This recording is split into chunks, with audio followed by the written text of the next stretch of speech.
3.1절 105주년을 기념하는 이 주일입니다. 아까 부른 찬송 580장 삼천리반도 금수강산 하나님 주신 동산, 이 동산에 할 일 많아 사방의 일꾼을 부르네. 곧 이날에 일가려고 그 누가 대답을 할까. 일하러 가세, 일하러 가세. 삼천리 강산 위에 하나님 명령 받았으니 강산에 일하러 가세. 이 찬송은 남궁옥 선생이 독립운동을 위해서 지은 찬송입니다. 여기 일하러 가세 이 말은 일제강점기 억압과 탄압 속에서 만세운동으로 가자고 하는 일제를 항거한 그런 이 찬송가입니다.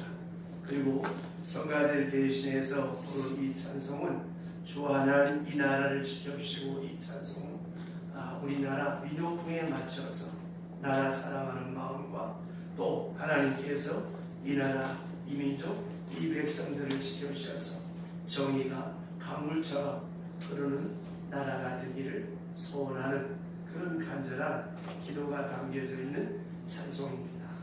지금부터 105년 전에 온 민족이 일어나서 이 독립 만세 운동을 일으켰던 그날 우리가 해마다 기억을 합니다. 특별히 지난 금요일이 이 3.1절이었죠. 이 3.1절을 생각할 때 유난히 의미가 있고 소중한 날입니다. 왜냐하면 원래 이 3.1절이 아니고 3월 3일 3.314 3.3절이 될 뻔했는데, 왜 3.3절이 될 뻔했는가 하면 원래 이 거사일이 3월 3일이었습니다. 그런데 갑자기 고종께서 서거하시고 이 장례 일정이 잡히면서 뒤로 미루어지면 이런 비밀이 누설될까 싶어서 이제 앞당기다가 보니까 또 이 일이 이 주일날이 되다가 보니까 안 되겠다 해서 3월 1일 날 온 민족이 함께 일어나서 거국적인 만세 운동을 전개했던 것이 바로 지금부터 105년 전 일입니다. 자, 우리 민족으로 큰 의미가 있고 특별히 이 교회사적으로 아주 중요한 의미가 있습니다. 왜냐하면 이 만세 운동 전개를 모든 교회가 했다라고 한 것입니다. 근자에 와서 이 문제를 놓고 여러 가지 비판도 하고 새로운 이해도 하고 평가를 하게 되는데, 어떤 사람들은 부정적인 시각으로 보면서 모처럼 일어난 운동인데 비폭력을 주장했기 때문에 실패했다. 기왕 시작했으면 독립을 쟁취해야지 이렇게 무참하게 짓밟히고 말았나. 이 운동은 패자디오 부끄러운 일이다. 이렇게 속단해버리는 사람도 있습니다. 그러나 우리는 여기서 신앙적 이해를 좀 더 깊은 차원에서 해야 할 것은 그 당시 외신이 보도한 이 3.1운동 사건을 잠깐 살펴보게 되면 이렇게 말하고 있습니다. 1919년 3월 1일 만세운동은 전 민족적인 항거로 전 세계를 놀라게 하였다.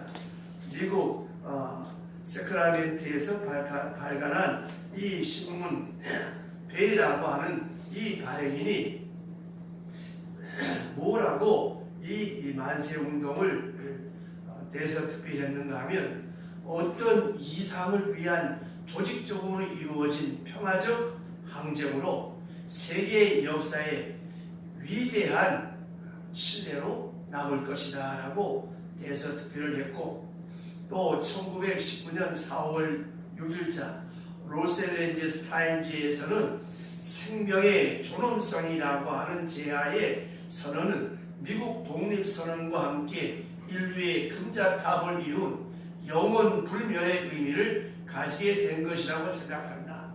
이것은 광야에 외치는 선자의 부르짖음이요 하나님이여 광란의 세계로 하여금 잠시 걸음을 멈추게 하고 이 부르짖음에 귀를 기울이소서라고 이렇게 로스앤젤레스 타임즈에 4월 6일자에 이렇게 기술을 하고 있고, 또 아세아지에서는 그 9월호에 기록하기를 한국의 주장이라는 지하에 이렇게 기록합니다. 이 선언서의 계획은 정열적이며 호황한 성서적 표현 방식과 심오한 유교 전통이 혼연의 일체화된 사상과 언론의 중심성이 구현되어 있다. 그야말로 역사상의 가장 뛰어난 애국운동의 하나며 모든 기독교 국가를 무색해 할 일대의 거사다. 이 만세운동이 주는 교훈은 인류 항쟁 사상에 있어서 불멸의 빛이 될 것이라고 이렇게 아세아지에서 9월달에 이렇게 기록을 했습니다. 여러분 잘 아시는 대로 이 3.1운동은 민족 자주 독립운동이요, 또 민족이 자주적으로 일어난 운동이었다라고 하는 것입니다. 특별히 중요한 것은 이 독립운동의 도덕적 회복운동이었다고 하는 것입니다. 왜냐하면 모든 일에 도덕적 질서가 없어지게 되어지면 결국은 망하고 말기 때문에 이 독립운동은 바로 그 당시 무너졌던 도덕과 윤리를 바로잡아야 된다고 하는 것이고, 또 하나 평화를 위주로 비폭력적이어야 된다고 하는 것입니다. 이것 때문에 여러 가지로 재평가를 받기를 했습니다만은 이 비폭력적이라고 하는 것으로 인해서 실패하지 않았다고 하지만, 여러분 잘 아시는 대로 이 민족 간에 폭력을 쓰고 무기를 사용하게 될 때 어떻게 되겠습니까? 현실에 여러분 보세요. 이 소련과 우크라이나의 사태, 지금 이 중동 가자 지구에 일어난 사태들을 가만히 보면 어떻습니까? 민족 간에 죽이고 죽이는 경우에 결국은 다 망하고 마는 것입니다. 우선 당장 힘과 무력이 강한 것 같지만 결국 칼로 일어선 사람은 칼로 망하기 때문입니다. 여기에 얼마나 엄청난 희생이 있습니까? 그러나 여러분, 가장 약한 것 같은 우리 신체의 혀를 보십시오. 또 우리 몸에 가장 강한 이를 보세요. 여러분 살면서 혀 빠진 사람 봤습니까? 이는 빠져서 임플란트를 하는 이런 세상이 됐습니다. 강한 것은 다 무너지게 되어져 있는 것입니다. 우리 민족은 비폭력적인 방법을 사용했습니다. 잠깐 실패한 것 같으나 이로 인하여 온 세계가 한국 민족의 민족성을 이해하게 되었고 결국 우리가 독립을 얻게 된 것이 아니겠습니까? 1907년에 도산 안창호 선생께서 선민회를 조직하면서 이렇게 말씀합니다. 독립은 타력에 의해서 되는 것도 아니고 민족 자세가 독립할 자격이 있을 후에 이루어지는 것이다. 무기로 얻어질 문제가 아니고 얻어도 소용이 없고 민족 독립을 할 만한 자격 있는 민족이 되고서야 나라를 지킬 수 있는 것이다. 그러기에 도덕성이 먼저라고 했습니다. 그래서 모두가 자기 나름의 본분을 다하고 한 가지씩 자기 본분을 다하게 될 때 그것이 애국이요, 더 나아가서 서로 협동하고 하나 되어야 된다라고 하는 것을 강조하고, 더 나아가서 이 기회를 놓치지 말 것이다. 기회는 지나가는 게 아니다. 먼 미래에 있는 것도 아니다. 비록 일본 사람들의 억압 속에 있어도 지금이 기회다. 그러므로 열심히 가르치고 열심히 배워야 한다. 그래서 도산 안창호 선생은 이 10년을 통해서 열심히 가르쳤다고 하는 것입니다. 훌륭한 믿음의 사람이죠. 신앙적으로 민족을 인도하고 가르치려고 한 애국의 바른 길을 이 도산 안창호 선생에 의해서 우리가 배울 수가 있습니다. 그러므로 다시 생각해야 됩니다. 3.1운동 당시로 돌아가서 한번 생각해 보십니다. 그러나 그 당시 우리나라 인구가 약 2천만이었습니다. 사실은 1700만 내지는 1800만 정도였다고 하지만 정확한 통계가 아니라서 2000만이라고 어림치려 짐작합니다. 그런데 2000만 인구 가운데 그 당시 기독교인들이 2%였습니다.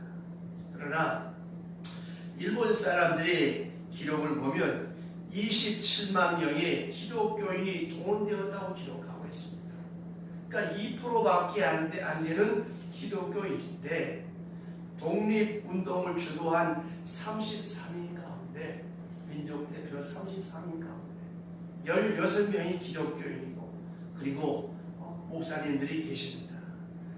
온 민족을 망라하는 일기에 그 당시 기독교인들은 서로 양보했지만 그래도 그 33인 민족 대표 속에 16명의 기독교인이 있었다라고 하는 것을 우리가 잊지 말아야 되고 또 많은 사람들이 이로 인해서 끌려가서 고문을 받고 그 모진 고문을 견디지 못해 장애자가 되고 죽고 희생하는 이런 일들이 많았습니다. 그 당시 통계 자료를 보게 되면 그 많은 희생자 가운데 75%가 크리스찬이었고 기독교인이었습니다. 자, 이것이 뭘 말하는 것이겠습니까? 3.1 운동의 뿌리가 성서적이며 기독교 신앙적이었음을 우리에게 증거해주는 증거가 아니겠습니까? 그러니까 이것은 애국운동을 하면서 이 애국운동을 신앙운동으로 승화시켰다고 하는 것입니다.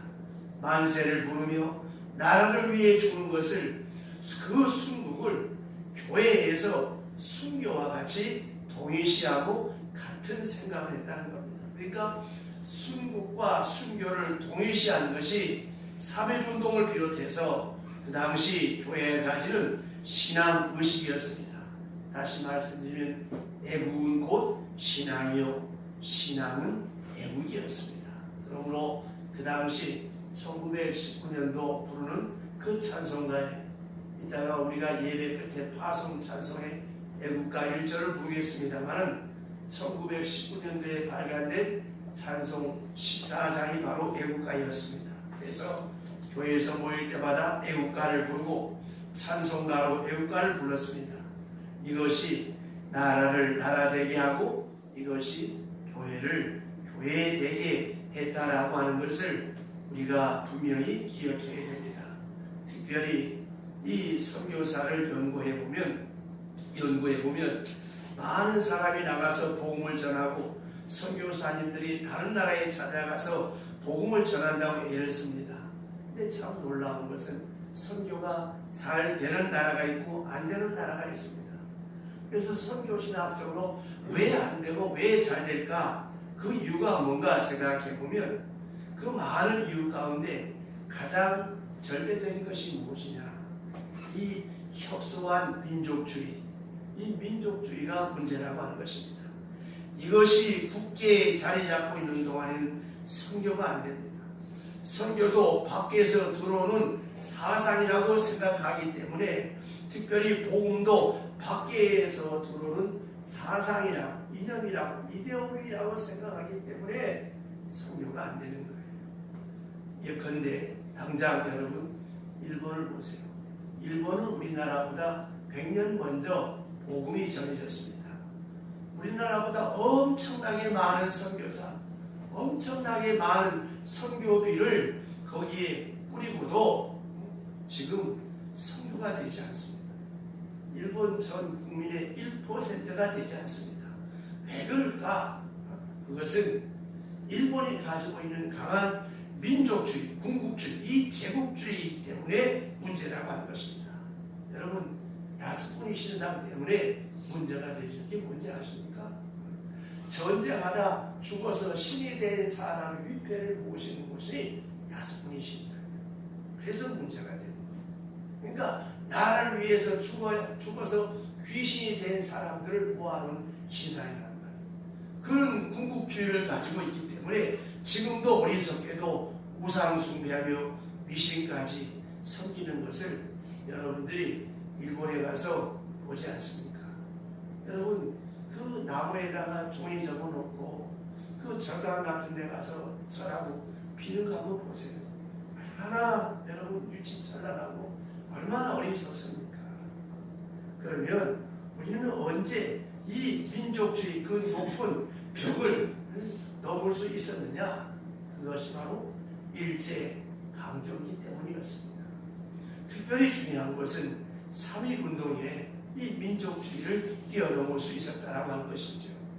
다시 말하면 3.1운동 뒤에 다시 생각하기를 모두가 이 나라를 건지기 위해서 어떻게 될 것인가. 3.1운동이 전개된 그 다음입니다. 모두가 생각하기를 예수 믿어야 한다.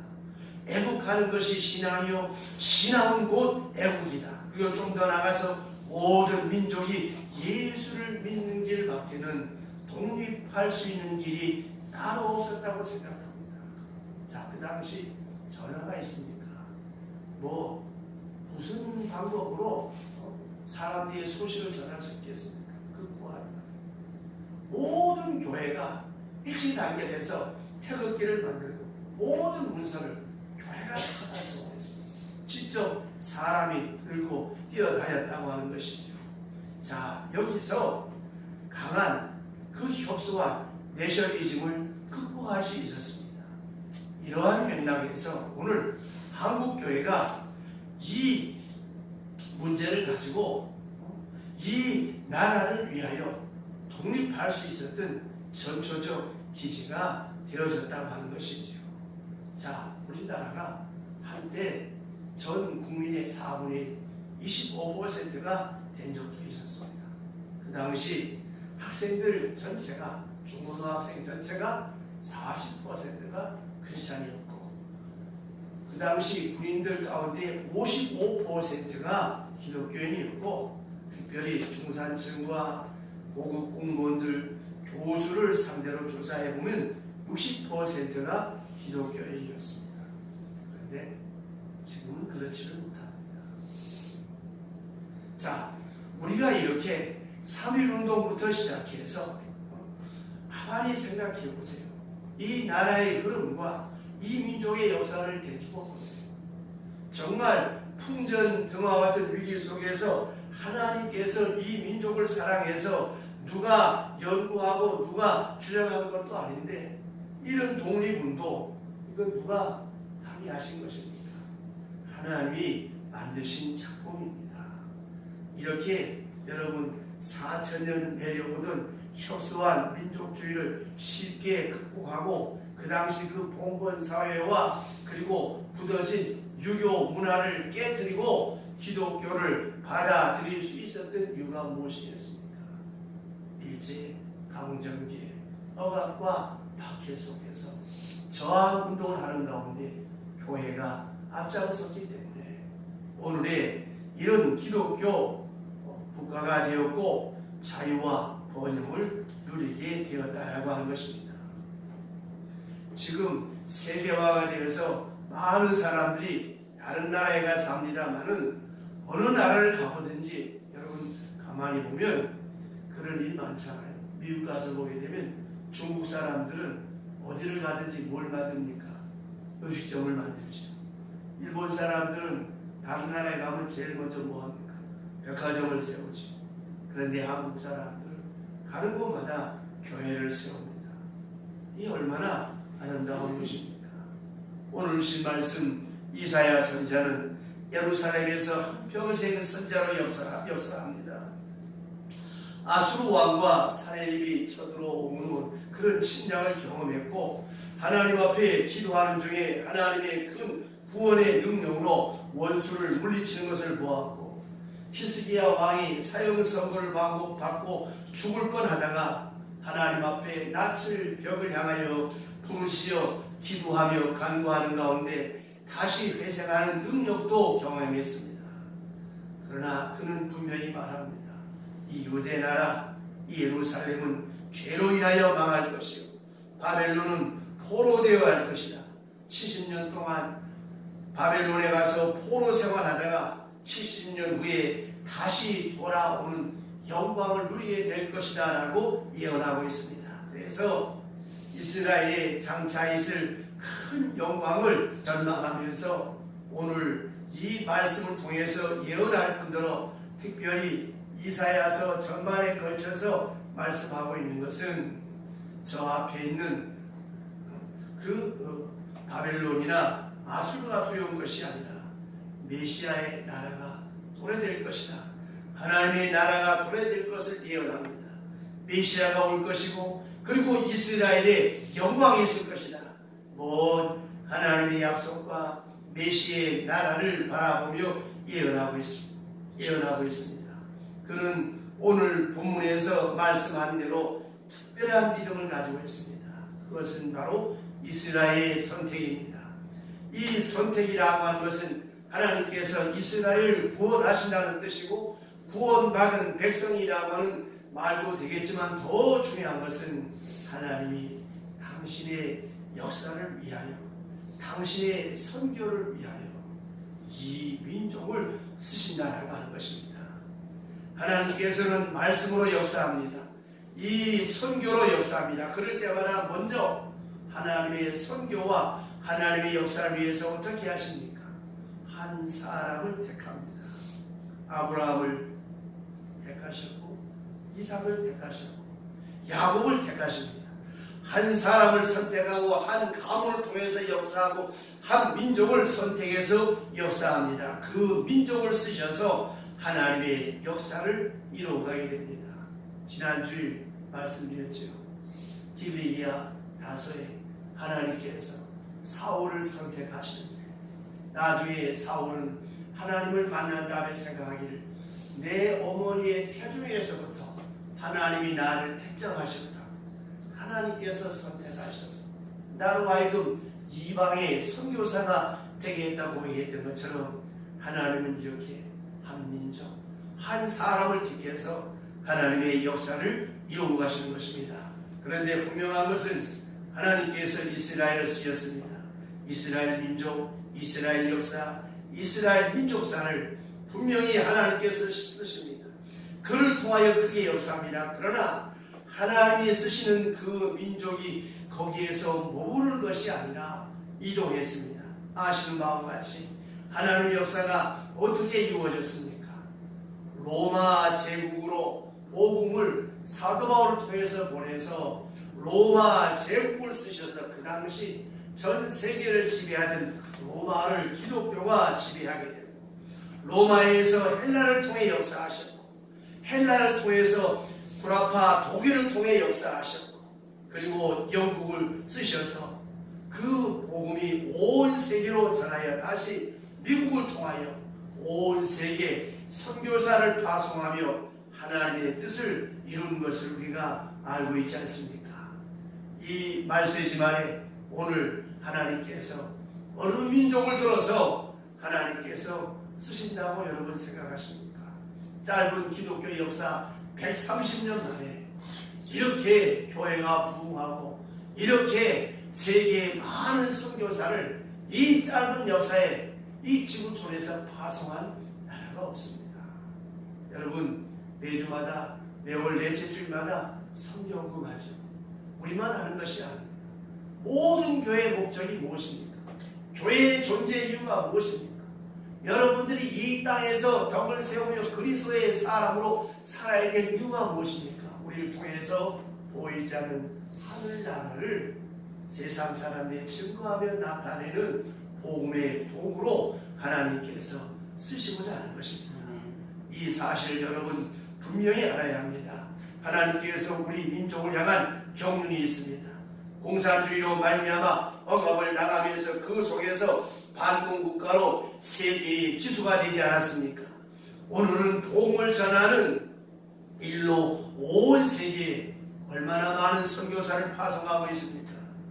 우리가 이 공산국가들 어렵게 사는 나라들을 여러분 방문해 보셔서 아시겠습니다만 특별히 이 사회주의 칼 막스의 이 사회주의가 결국 50년 만에 무너졌을 때 저 동구권 체코를 비롯하여서 이 동구 이 공산권이 무너졌을 때 그때 한 유명한 고백이 있습니다. 특별히 그 나라들이 하나님을 잘 섬기다가 공산주의를 받아들이면서 교회가 폐쇄되고 난 후에 그들이 한 말입니다. 우리가 유물사상을 받아들이고 하나님을 버렸더니 우리가 이렇게 가난한 나라가 되었다.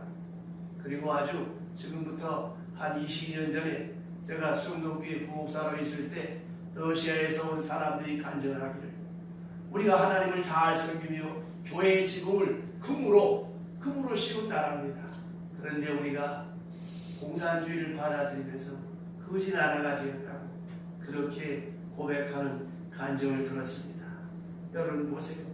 공산주의가 하나님을 부인하다가 망했고 그리고 우리는 하나님을 받아들임으로 말미암아 봉건주의에서 얼마나 복된 이 나라가 되었습니까? 특별히 오늘 주신 말씀 21절 보시죠. 다같이 21절 큰 소리로 시작. 이 백성은 내가 나를 위하여 지었나니 나를 찬송하게 하려 함이니라. 아멘. 자, 하나님께서 이런 일제강점기와 6.25라고 하는 참으로 가슴 아픈 이런 사건을 통해서 우리에게 말씀하시는 그 메시지가 무엇입니까? 우리 민족을 들어서 저와 여러분을 들어서 하나님께서 찬송받기 위함이다. 내가 내 백성을 지명하여 세웠나니 나의 찬송을 부르게 하려 함이라. 영광을 받으시겠다는 것입니다. 이스라엘 민족을 통해서 하나님이 영광을 받으시겠다. 오늘 하나님이 선택한 모든 나라들을 선택했던 나라들을 통해서 하나님은 영광을 받으시기를 원하신다는 것입니다. 오늘 우리 민족을 통해서 하나님은 영광을 받으시기를 원하십니다. 그런데 자꾸의 세태가 어떻습니까? 이 코로나 3년 때문에 얼마나 한국 교회가 허장성세가 많았고 얼마나 엉터리 교인이 많았는가 단적으로 증명이 되잖아요. 여러분 우리가 깊이 생각해야 됩니다. 전에 제가 자주 말씀드렸습니다만 브라질 대통령이 미국 대통령을 만나서 한 유명한 고백이 있어요. 우리 조상들은 금 찾으려고 하나님 버리고 왔다가 거지 나라가 돼요. 당신네 조상들은 안정된 삶의 기반을 뒤로 던져버리고 예수 잘 믿고 하나님 잘 섬기기 위해서 아메리카 대륙에 와서 축복받은 나라라고. 여러분 지금도 보세요. 이 정신 나간 인간들이 교회 폐쇄법을 만들겠다고 6명 국회의원이 발의를 해놨어요. 지금 돌아가는 상황을 보세요. 여러분 정말 우리가 기도 많이 해야 됩니다. 그리고 하나님께서 지금 저는 역사하고 있는 줄로 믿습니다. 악한 사람들 그리고 악한 꾀를 쫓는 사람들 오만한 사람들 하나님이 다 무너뜨리신 줄로 믿으시길 바랍니다. 그 이유는 우리를 통해서 이 대한민국을 통해서 이 대한민국이 선교의 강국이 되고 미개하고 척박했던 이 땅에 앞에서 너와 언더우드가 들어와서 학교를 세우고 병원을 세웠지 않습니까? 여러분 돈 많이 버세요. 여러분 부자 되세요. 많이 벌어서 여러분 선한 일에 부유한 자가 되시기를 바랍니다. 그래서 하나님은 이렇게 많은 고난의 역사와 많은 환난의 역사, 많은 고통, 노예됨과 억압, 전쟁과 많은 고난 속에서 초월적으로 하나님이 역사하시고 그 고난 속에서 하나님이 영광을 받으시기를 원하신다고 하는 것입니다. 아시는 바와 같이 이스라엘 백성들이 바벨론 포로되어 갑니다. 정치적으로 포로되어 갔지만 다니엘과 사드락과 메삭과 아벳느고 이 세 친구들과 함께 바벨론이 비록 이스라엘을 포로로 삼았지만 종교 앞에서는 다니엘과 사드락과 메삭과 아벳느고 이 세 사람 앞에 무릎을 꿇습니다. 아수르 나라가 무릎을 꿇습니다. 정치적으로 억압을 당하지만 종교적인 차원에서 온 세계의 높임을 받습니다. 하나님의 이름은 계속적으로 영광을 받으시고 또 받으시기를 원하시는 것입니다. 그러기에 저와 여러분들이 어떤 자리 어떤 곳에 가든지 이 다니엘과 사드락과 메삭과 아벳느고처럼 거룩한 영향력을 발휘할 수 있는 성도가 되시기를 주의 이름으로 축원합니다. 또한 저 먼 미래의 약속을 이사야는 믿고 있었습니다. 최후 승리를 믿고 최종 이스라엘의 영광을 믿고 있었습니다. 바로 이런 신앙을 하나님이 원하고 계시는 것입니다. 억압과 고난 가운데 있지만 비록 바벨론 포로로 잡혀가지만 하나님께서 회복시켜 주시고 회복시킨 후에 우리를 통해서 하나님께서 영광을 받으실 것이라고 하는 사실을 믿고 계셨다고 하는 것입니다. 그러므로 이 찬송의 뜻을 알아야 합니다. 찬송을 가능케 하시는 하나님이신 것을 알아야 합니다. 하나님의 영광, 최종 승리를 믿고 그 약속을 믿고 고난과 억압과 압제 가운데 나가기를 하나님은 원하고 계신다라고 하는 것입니다. 특별히 여기 오늘 주신 말씀에 보면 윤리적 말씀이 있습니다. 여러분 18절 말씀 보시죠. 자, 18절 말씀 다 같이 시작. 너희는 이전 일을 기억하지 말며 옛날 일을 생각하지 말라. 자, 지난 일을 기억하지 말라고 하는 것입니다. 자, 우리 치욕적인 일제 36년의 강점기를 한번 생각해 보세요. 얼마나 가슴 아프고 치욕적인 역사입니까? 우리의 누이, 우리의 어머니들이 얼마나 처절했습니까? 우리의 삼촌, 우리의 아버지들이 얼마나 그 강점기 혹독한 부역사를 했습니까? 그래서 그 당시 제 피어보기도 전에 일찍 결혼을 했습니다. 정신대 안 끌려가기 위해서. 이런 처절한 아픔이 있습니다. 자, 이런 상태에서 우리가 어떻게 해야 되겠습니까? 죽창단을 불러야 되겠습니까? 저런 새끼들 죽일 놈이다. 끝까지 이렇게 미워해야 되겠습니까? 그러면 여러분 지는 것입니다. 일본의 이런 처참한 아픔에 대해서 우리가 다시 한번 깊이 생각해야 될 것은 특별히 이 김이 독립선언서에서는 일본을 향해서 우리 독립이 양국 모두가 잘 사는 길이며 이해와 공감을 토대로 새 세상을 열어가자고 이번 우리 대통령이 3.1절 기념사에서 이 대일관계에 대해서 이렇게 말하지 않습니까? 그래서 이어서 윤 대통령이 하신 말씀이 한일 양국의 아픔을 과거로 딛고 새 세상을 향해 함께 나아가 자유, 인권, 법치의 가치를 공유하며 공동의 이익을 추구하고 세계의 평화와 번영을 위해서 협력하는 파트너가 되자. 저는 이번 3.1절 대통령의 연설을 보면서 참 너무나 마음에 감명을 받았습니다. 여러분 살면서 억울하고 섭섭한 일이 어디 한두 가지겠습니까? 그거 여러분 가슴에 묻어두면 여러분 몸에 평생 끼고 여러분 평생 자유할 수 없어요. 여러분 요셉이 얼마나 억울합니까? 형들이 자기를 죽이려고 그랬어. 그리고 자기를 노예로 팔아먹었어. 정말 분통 터지죠. 근데 이 요셉이 그 당시 세계를 지배하는 이집트의 국무총리가 되었어. 양식을 구하러 그 형들이 와서 요셉을 보고 얼마나 떨었겠습니까? 우리 다 죽었다. 얼마나 복수할 수 있는 좋은 기회입니까? 그때 요셉이 뭐라 그럽니까? 형님들 두려워하지 마세요. 하나님이 나를 우리 민족을 위해서 앞서 나를 이곳에 보내셨습니다. 이게 신앙인의 의식이고 믿음의 사람입니다. 형들은 팔아먹었어요. 죽이려고 했어요. 죽이려고 하는 사건, 팔아먹으려고 하는 이 억압의 사건, 아픔의 사건을 어떻게 보았습니까? 하나님의 경륜과 섭리 속에 역사하심을 그는 믿었기에 비록 노예였지만 우등생 노예가 되었고 그러다가 억울한 운명을 써서 감옥에 갔을 때 우수한 보험소가 되었고 거기서 또 배신을 당하지만 끝까지 자기의 성실, 진실을 흐트러지지 않았다고 것입니다. 그래서 약혼의 나이에 그는 천하를 보려가는 총리가 될 수 있었습니다.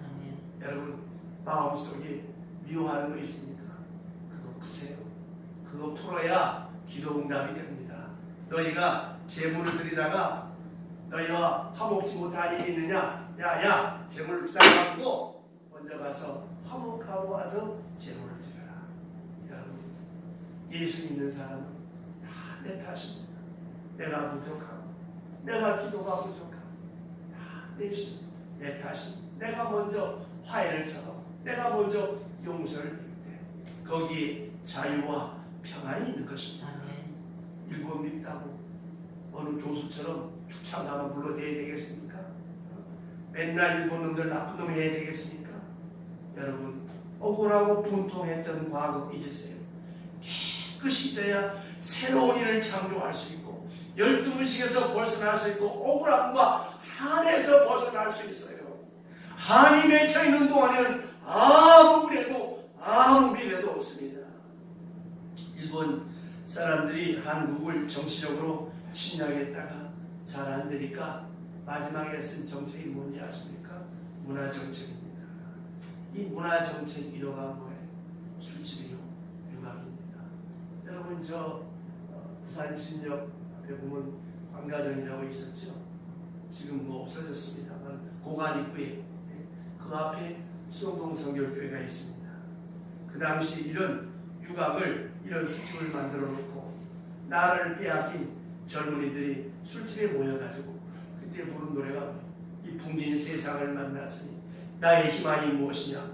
먹어라 부어라 마시라. 코가 비뚤어지게 마시던 것이 오늘까지도 이거를 끊지 못하고 있지 않습니까? 이게 바로 약소민족의 잔재요, 식민지 문화의 잔재라고 하는 사실 잊지 말아야 합니다. 독립정신을 가진 사람은 제정신 잃어가면서 술 먹는 게 아닙니다. 더 나아가 율법정신이 문제입니다. 지배받는 사람들은, 노예는 도덕성이 없어요. 그러니까 지 멋대로 양심을 속이고 눈을 속이고 법을 거스린 사람은 다 뭐예요? 노예 근성이고, 그리고 그 율법성에서 벗어나지 못합니다. 더 무서워. 도산 안창호 선생님이 그랬잖아요.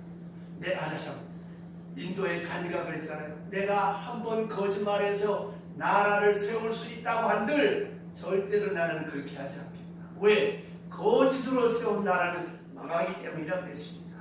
여러분, 우리는 법을 잘 지켜야 합니다.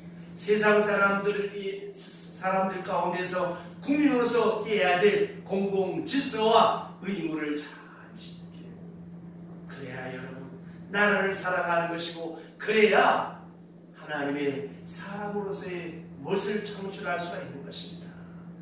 우리나라의 순환사를 가만히 생각해보면 이상하게도 이스라엘의 순환사와 흡사합니다. 그래서 한국교회는 구약성경을 좋아했고 8.15 해방전에 설교한 목사님들의 설교를 조사하고 연구해보면 4분의 3이 구약성경을 본문으로 삼았습니다.